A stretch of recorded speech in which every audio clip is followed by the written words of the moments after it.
we only really started 2 years ago because nothing was done in the previous administration. Nothing was done in the administration before that. So, now, how long? 12 years on, ngayon pa lang talaga natin na inaasikaso ng mabuti. So, but the plan is there.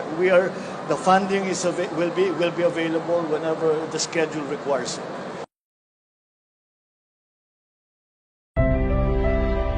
It is a good afternoon for coming together to remember the victims of Yolanda. I have the honor to introduce to you the man who 3 years ago, on November 10, 2 days after Yolanda devastated the country, particularly regions 8 and 6, this man sent a convoy of medical teams that included 20 doctors, 20 nurses, and 40 relief workers to help in the massive search and rescue operations. Huminto sa pagkauna-una. Nagtataka kami kung anong nangyayari. Akala namin may gera kung ano to. Pagkarami-raming vehicles, yung basahin ko. Salamat sa Diyos, si Duterte unang dumating sa Leyte.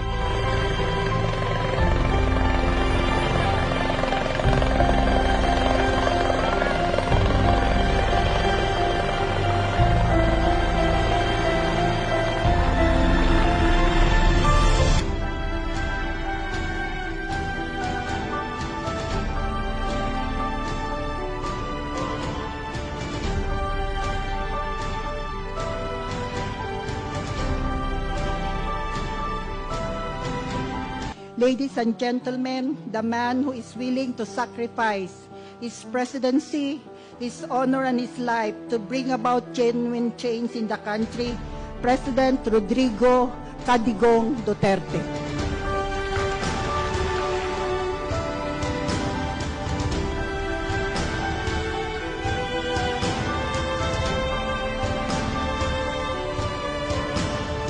Yes, Rosalie, go ahead.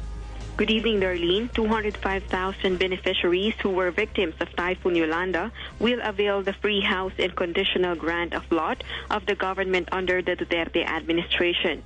This was the announcement President Rodrigo Duterte made before he ended his speech for the first housing summit of the National Housing Authority he attended under his administration.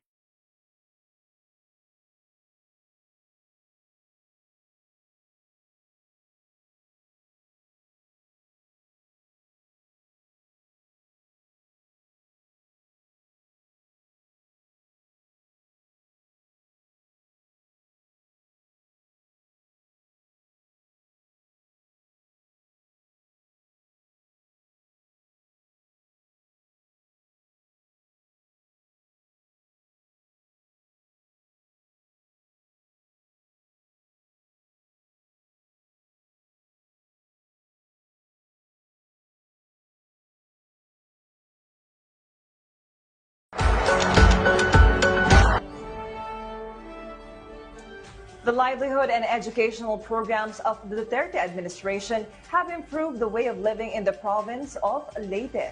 This according to Leyte Governor Leopoldo Dominico Petilla, stressing that the number of malnourished children in the province has diminished, the reason why the number of enrollees went up. Several parents were also given livelihood, which pushed down the poverty rate in the province. The official also shared what he thinks the most impactful legacy of the current administration is. Ganon ang nakikita ko sa mga tao sa Leyte. Diba? Tumaas ang pagmamahal nila sa bansa mahal ang pagmamahal nila sa province. So I think that is the most important legacy na maiiwanan ng isang leader na katulad ni President Duterte.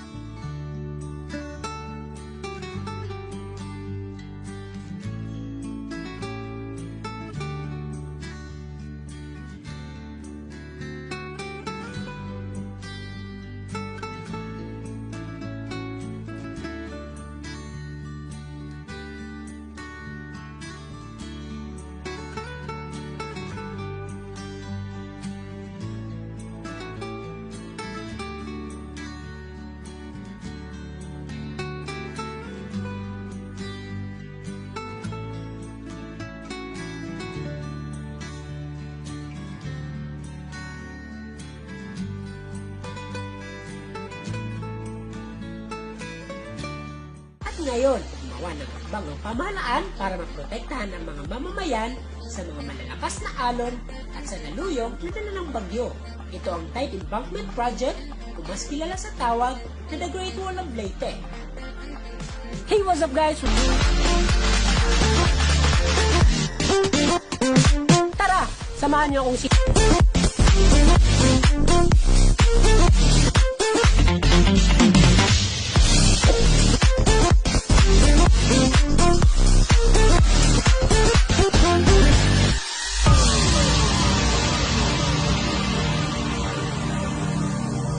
It's been 8 years since Super Typhoon Yolanda devastated eastern Visayas and left thousands dead and millions homeless. But Tacloban City Vice Mayor Jerry Yaucasin laments housing for Yolanda survivors is still a problem. Sayang naman yung pondo, no? I think billion yan for 15 housing units na commitment ng NHA. And later on, you'll find out na 8 years after, marami pa rin, no?